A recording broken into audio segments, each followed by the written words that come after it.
They squirted Heinz ketchup on the shy food truck attendant for amusement, their raucous laughter drowning out her quiet gasp as the red sauce splattered across her pristine white apron. The three executives from Maxwell Enterprises didn't spare her a second glance as they walked away. Amelia stood frozen, the humiliation burning like acid while customers averted their eyes, pretending not to notice the spectacle unfolding before them. The ketchup dripped slowly down her uniform, each droplet marking the seconds that stretched into an eternity of shame. What the suited men couldn't know was that her husband of just 6 months, Julian Cordova, wasn't simply the quiet accountant they might imagine. Behind his unassuming demeanor and wire-rimmed glasses lay the carefully concealed heir to the Cordova empire. Julian had spent 3 years building legitimate businesses, alongside his family's more traditional enterprises, crafting a new image while never forgetting the principles that had sustained his family for generations. Loyalty, respect, and consequences. These weren't just words. When Amelia called him that evening, her voice still trembling as she recounted the incident, Julian simply listened, his silence more terrifying than any outburst of rage. The calm in his voice when he finally spoke sent chills down her spine. The executives, Richard Thornton, Wesley Parker, and Jonathan Grant, were celebrating their successful acquisition of Riverside Development, unaware that the transaction had already caught Julian's attention weeks earlier. Their celebration would be short-lived. The red ketchup staining Amelia's apron would soon become symbolic, a marker of how quickly fortunes could change when the wrong people were disrespected. Julian made a single phone call that night, his words few but precise. Within hours, a sophisticated network of information gatherers began compiling comprehensive dossiers on each man, their businesses, habits, weaknesses, and most importantly, the precarious financial positions they had carefully hidden from public view. Amelia watched her husband work with quiet efficiency over breakfast the next morning, his laptop open to spreadsheets that detailed not quarterly projections, but the methodical dismantling of 3 men's careers. She had never fully understood this side of him. 7 days, Julian said, closing his laptop as he kissed her goodbye. In 7 days, they'll understand what it means to disrespect someone without knowing who they are. His smile was gentle, contradicting the ice in his eyes. By noon, the first tremors of what would become an earthquake had begun, subtle but unmistakable to those who knew where to look. A planned financing arrangement for Maxwell's newest project mysteriously fell through, the bank citing unforeseen regulatory concerns.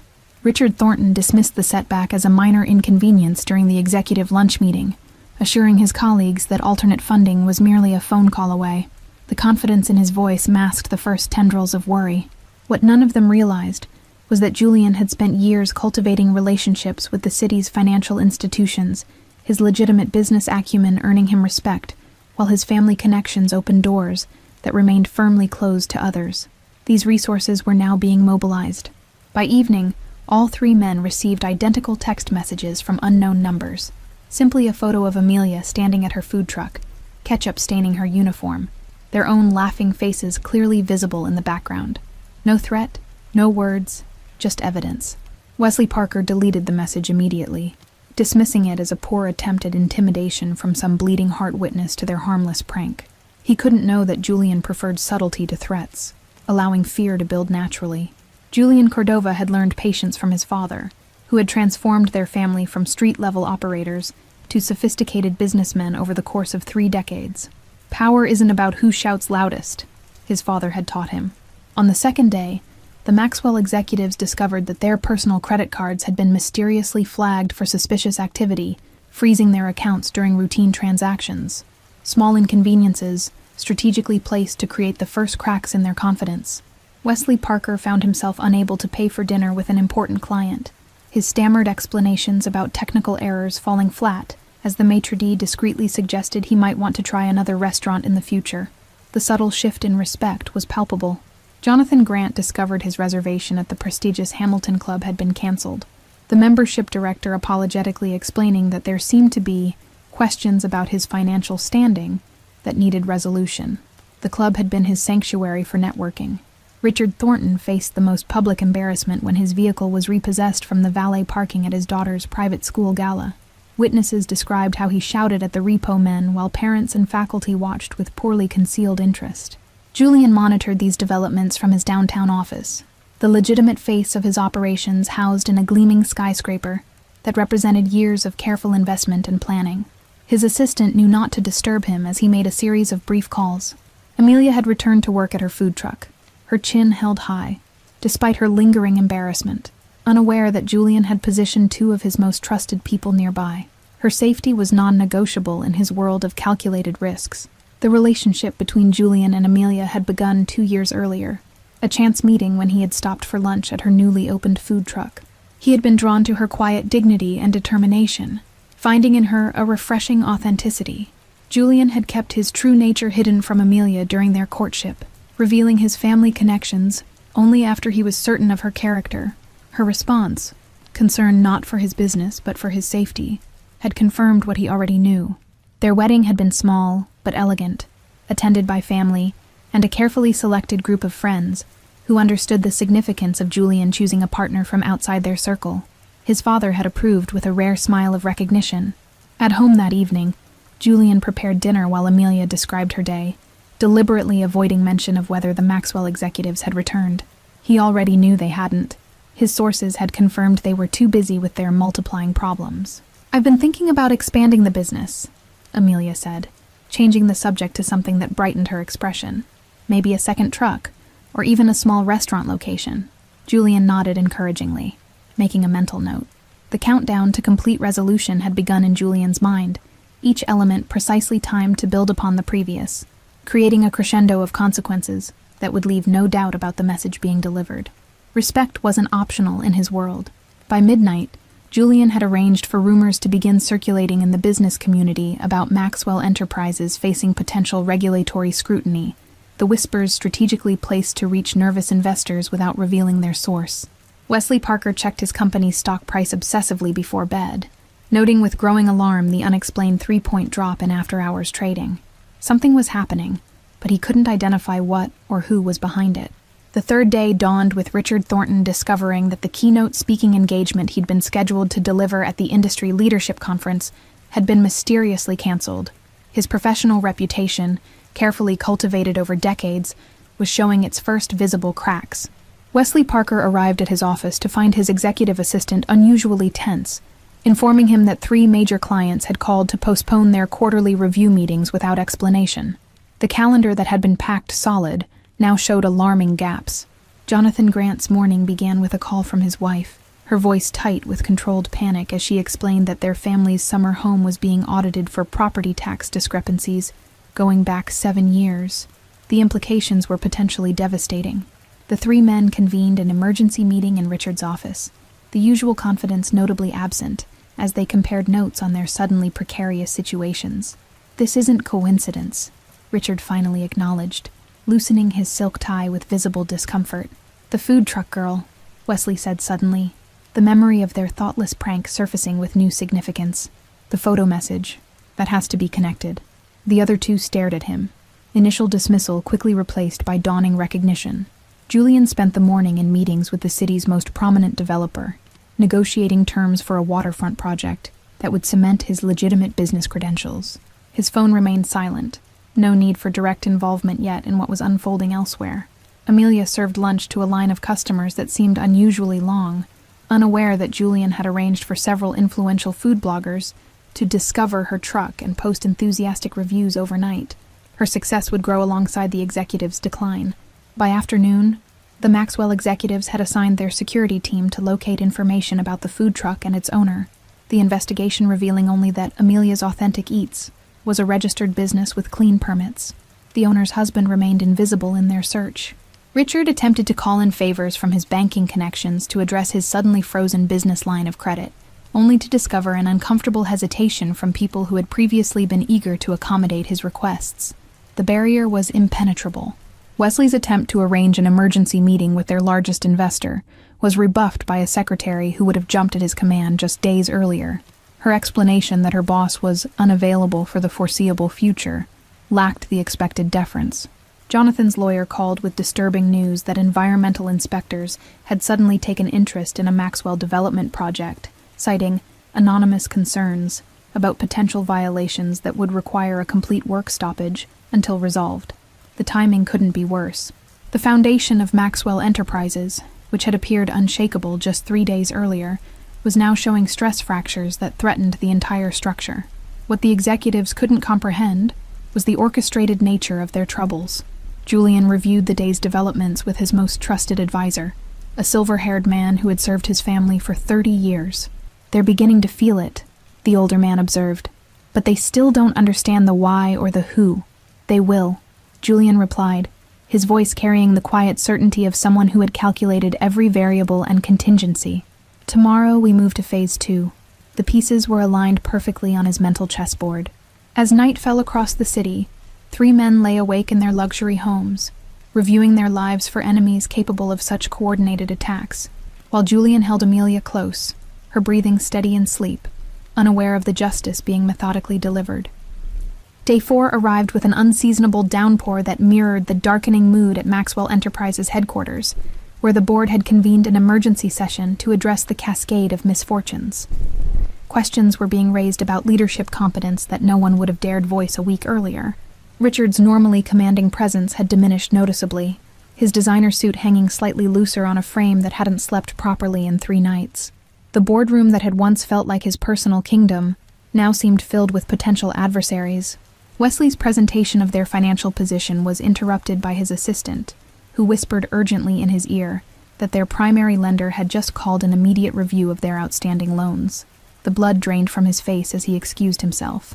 Jonathan attempted to salvage the meeting by focusing on future projections, but the words sounded hollow, even to his own ears, as the projected figures on the screen seemed increasingly disconnected from their rapidly deteriorating reality.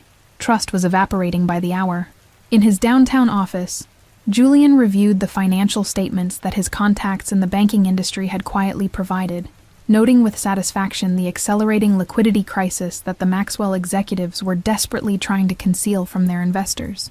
Everything was proceeding exactly as planned. Amelia's food truck was experiencing unprecedented success, with lines forming before opening and ingredients selling out by early afternoon. The sudden popularity puzzled her, until a customer mentioned the glowing feature in the city's most influential food blog. Julian had ensured the article emphasized Amelia's inspiring story, a young entrepreneur pursuing her passion despite facing disrespect and obstacles from entitled elites. Without naming Maxwell Enterprises, the narrative resonated with readers who shared it across social media platforms. At the exclusive Century Club, where the city's power brokers gathered to shape deals away from public scrutiny, conversations paused when Richard Thornton entered for his usual lunch meeting. The subtle shift from deferential nods to curious glances registered immediately in his experienced social radar. His lunch companion, a senior partner at the city's most prestigious law firm, was uncharacteristically direct. "There are whispers about Maxwell, Richard. Regulatory concerns, financial irregularities, ethical lapses." The words hung between them like a guillotine blade. In the Maxwell conference room, Wesley and Jonathan sat silently across from each other after the disastrous board meeting, both men finally giving voice to what they had been avoiding. "This isn't random," Wesley said, tapping his finger on the table with each word. "Someone is targeting us specifically, systematically," Jonathan agreed, his legal mind analyzing patterns that were becoming impossible to ignore. "The question is, who has both the motivation and the resources for something this comprehensive?" Their search for answers led them back to the food truck incident, with Wesley dispatching a private security team to conduct proper background checks on Amelia and any connections she might have. "No matter how unlikely, we need to explore every possibility."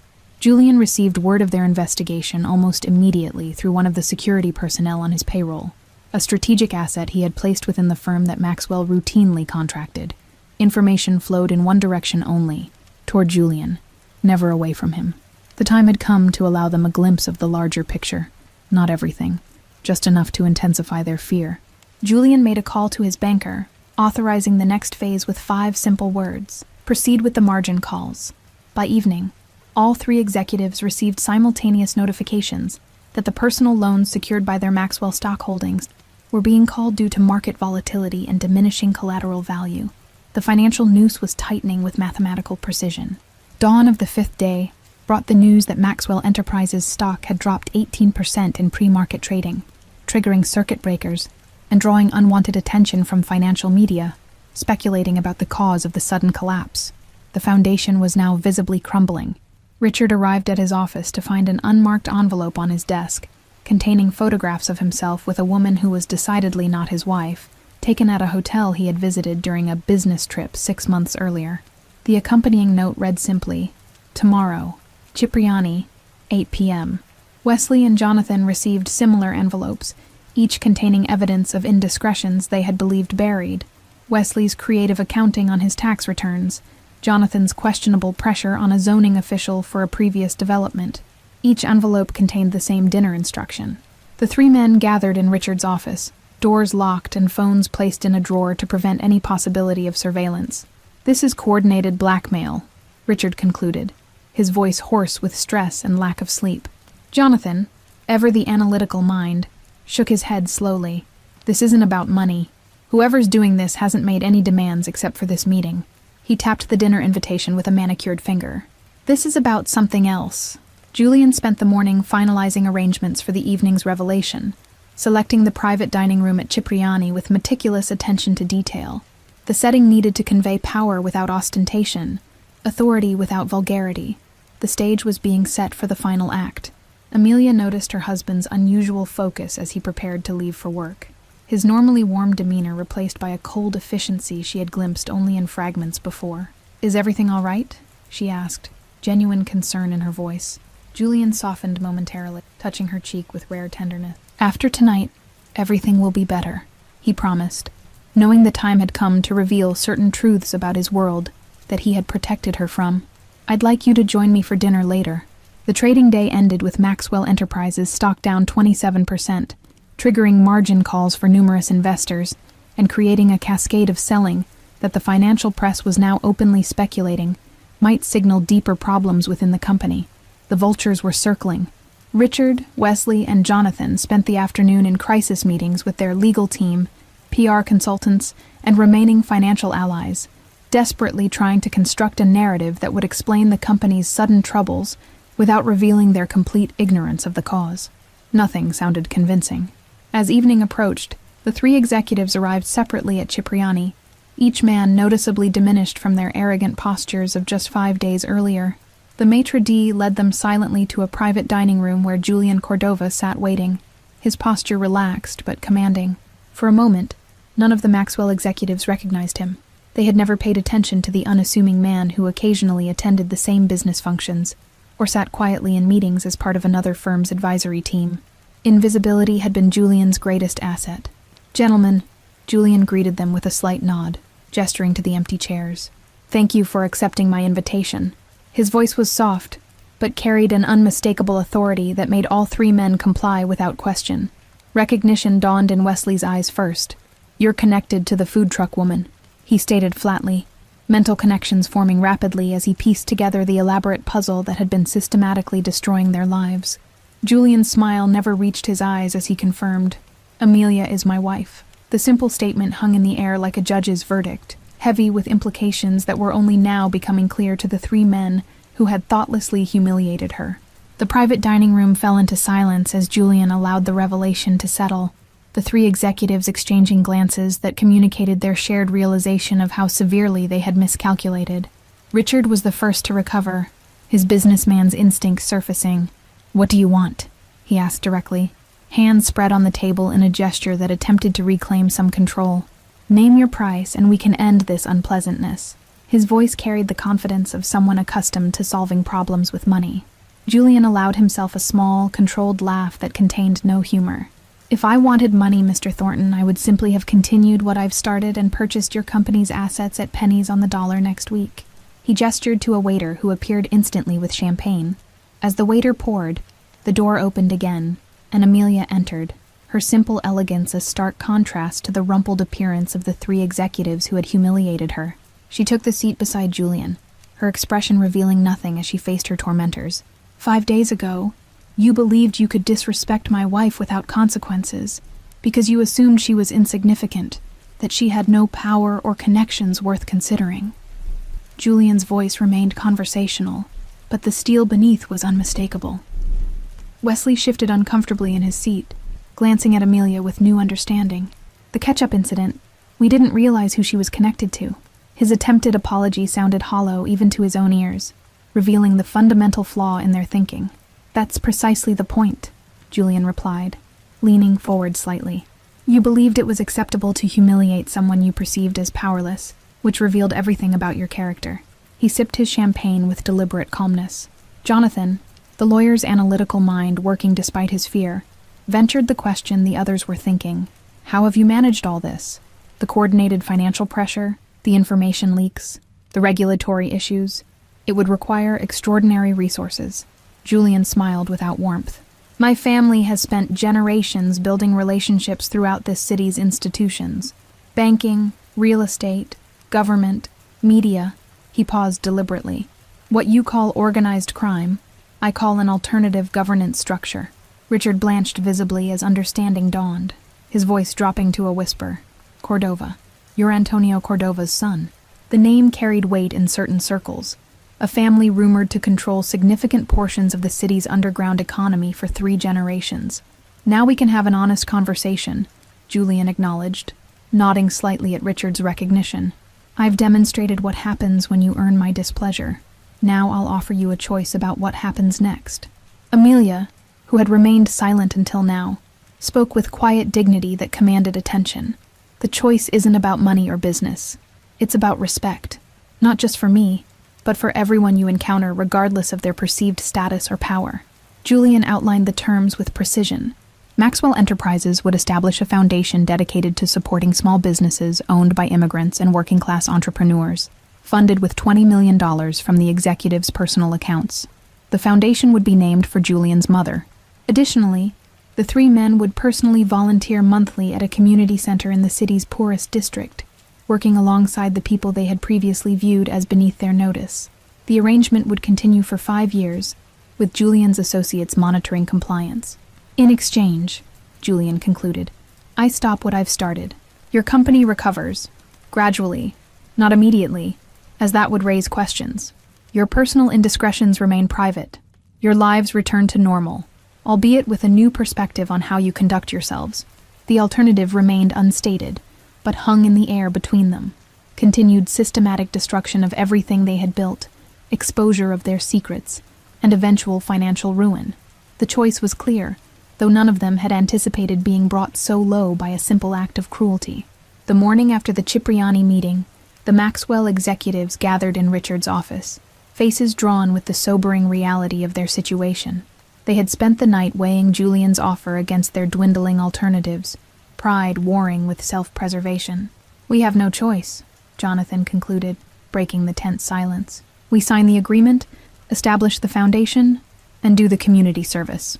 His legal mind had already calculated the optimal path forward from their severely weakened position. Richard's resistance crumbled last, his empire's vulnerability now undeniable as their stock continued its downward spiral, despite their best efforts to project confidence. To think this all started with a stupid prank with ketchup, he muttered, shaking his head at their catastrophic miscalculation. The financial press had begun publishing investigative pieces about Maxwell Enterprises, questioning the company's governance and highlighting past ethical controversies that had previously been buried through influential connections. The narrative was shifting from business setback to corporate scandal. Wesley discovered that morning that his country club membership had been quietly revoked, the board citing a suddenly enforced morality clause in their bylaws. The social exclusion stung more deeply than he had expected, his identity intertwined with the elite circles he had fought to enter. Richard's wife had moved temporarily to their daughter's apartment, her terse message explaining she needed space to consider our future, after receiving anonymous photos of his infidelity. The personal cost of his actions was mounting alongside the professional consequences.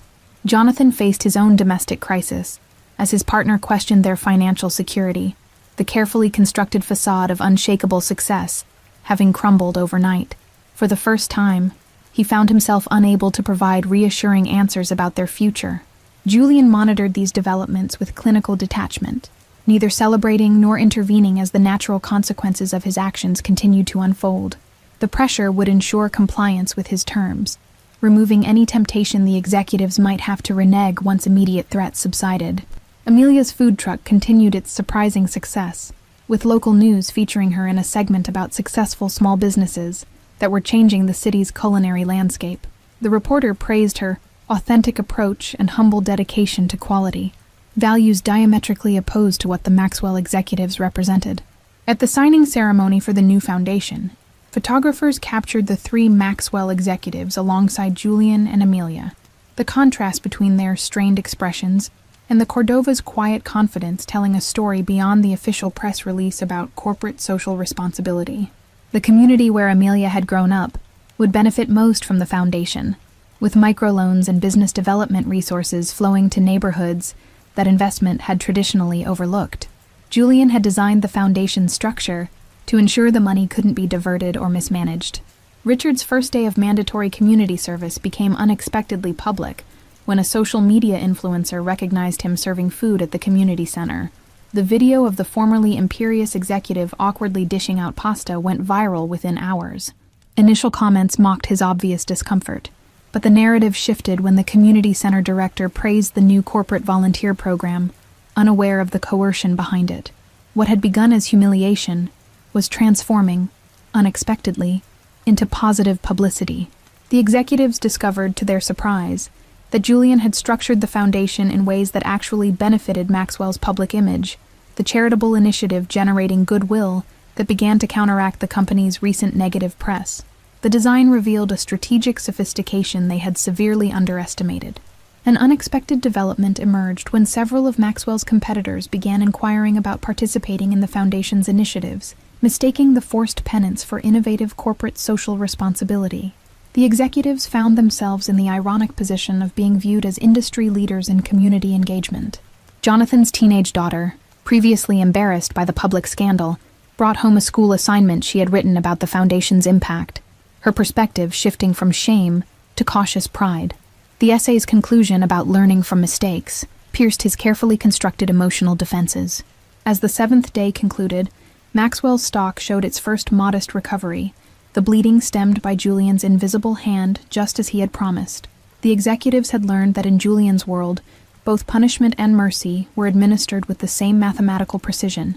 A month into their new arrangement, the three executives found themselves sitting at a planning meeting for the foundation they had been forced to create, reviewing applications from neighborhood businesses seeking support. The paperwork before them told stories of struggle and ambition that would have been invisible to them 6 weeks earlier. Wesley picked up a proposal from a father-son landscaping business needing equipment to expand their services. "This one actually looks promising," he noted with genuine interest, surprising himself with the realization that he was evaluating the business on its merits, rather than dismissing it. Jonathan had become the unexpected liaison with the city's zoning department, using his legal expertise to help small business owners navigate regulations that he now recognized had been designed to favor established corporations like Maxwell. The irony was not lost on him. Richard had struggled the most with their enforced humility, but even he had begun to change through weekly interactions with people who couldn't advance his career or enhance his status. The experience was reshaping his understanding of value and respect in ways no business school had taught. Julian had maintained his distance, monitoring compliance through associates who provided regular reports on the executive's activities. He neither micromanaged nor interfered, allowing the natural consequences of their actions and choices to unfold organically. The foundation's first success story came when a neighborhood bakery secured funding to purchase equipment that tripled their production capacity, creating 7 new jobs in a community with chronic unemployment. Local media coverage featured the grateful owner thanking the Maxwell executives by name.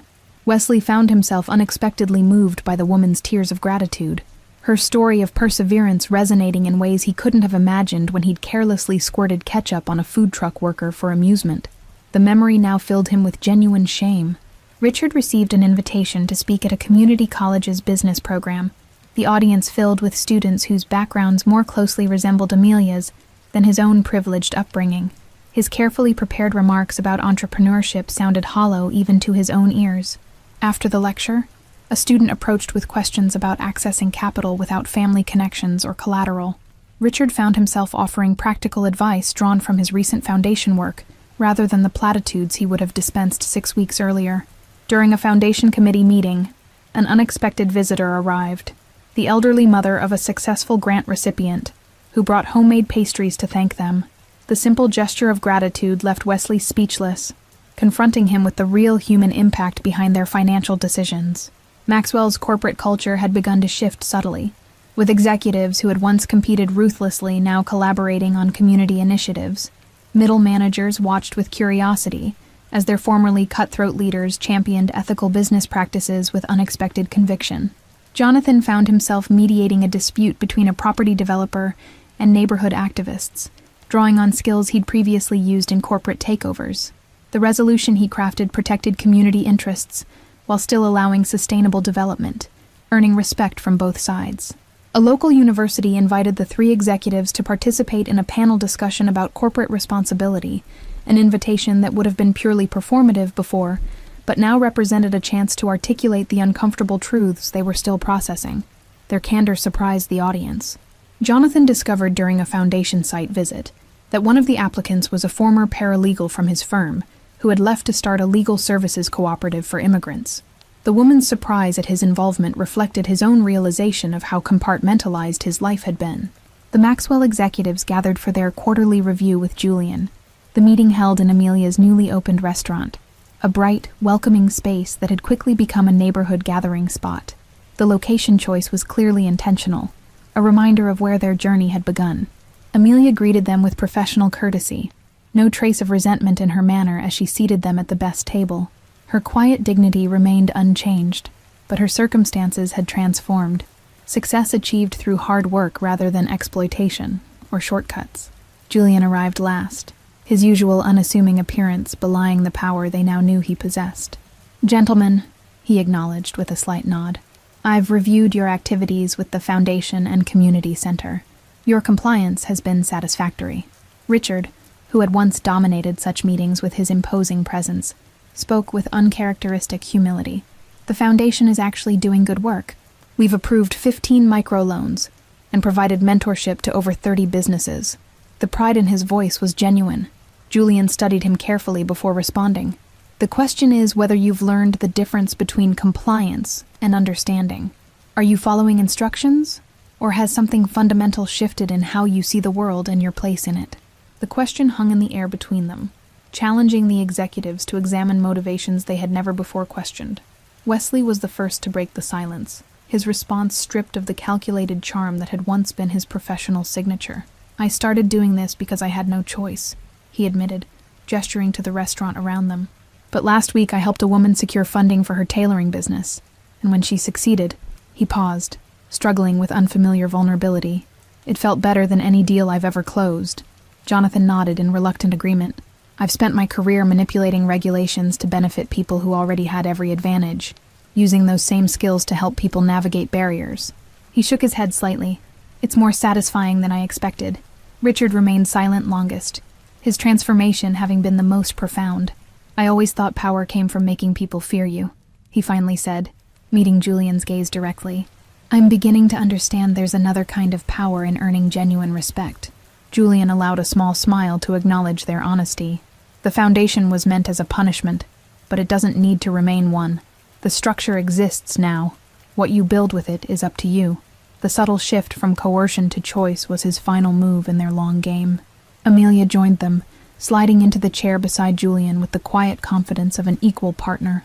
"The restaurant just received a grant to train young people from the neighborhood," she announced, her success a living testament to what opportunity could achieve when not blocked by arrogance.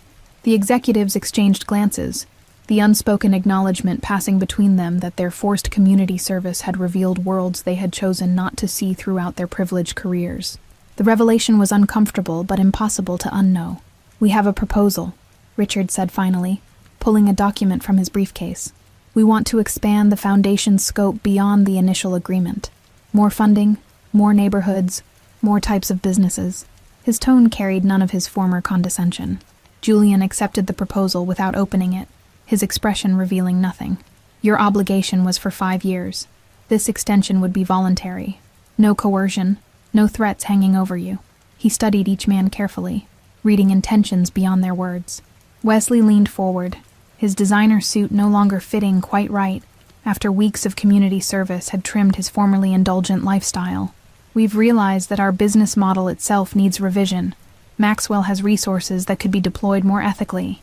Jonathan outlined their plan to establish a corporate policy requiring executive community service across all levels of management, not as punishment, but as perspective. Our executives need to understand the communities where we build, not just the profit margins. Richard, once the most arrogant of the three, spoke with newfound humility. We'd like your guidance, both of you. He included Amelia in his glance. Not because we're afraid of you anymore, but because you understand things about community impact that we're just beginning to learn.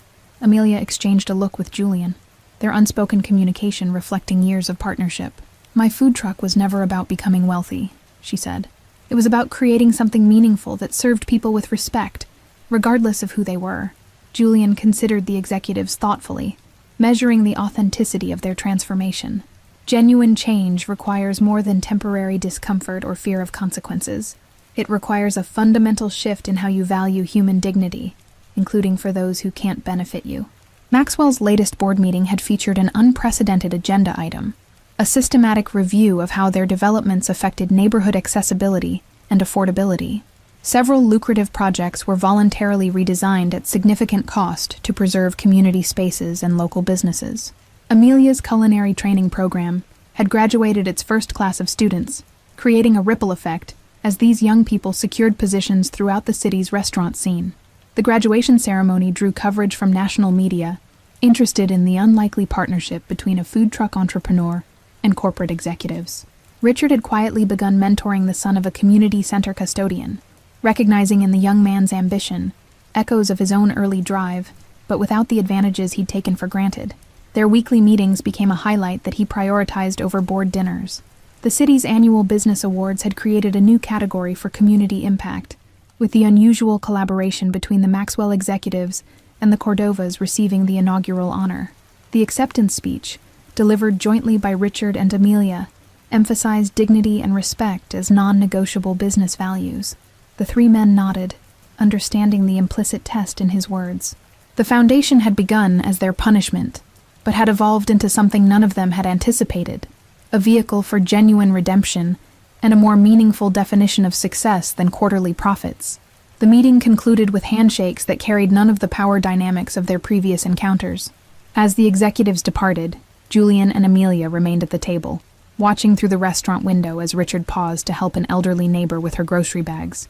A small, unprompted gesture that would have been unthinkable weeks before. Thank you all for following this story.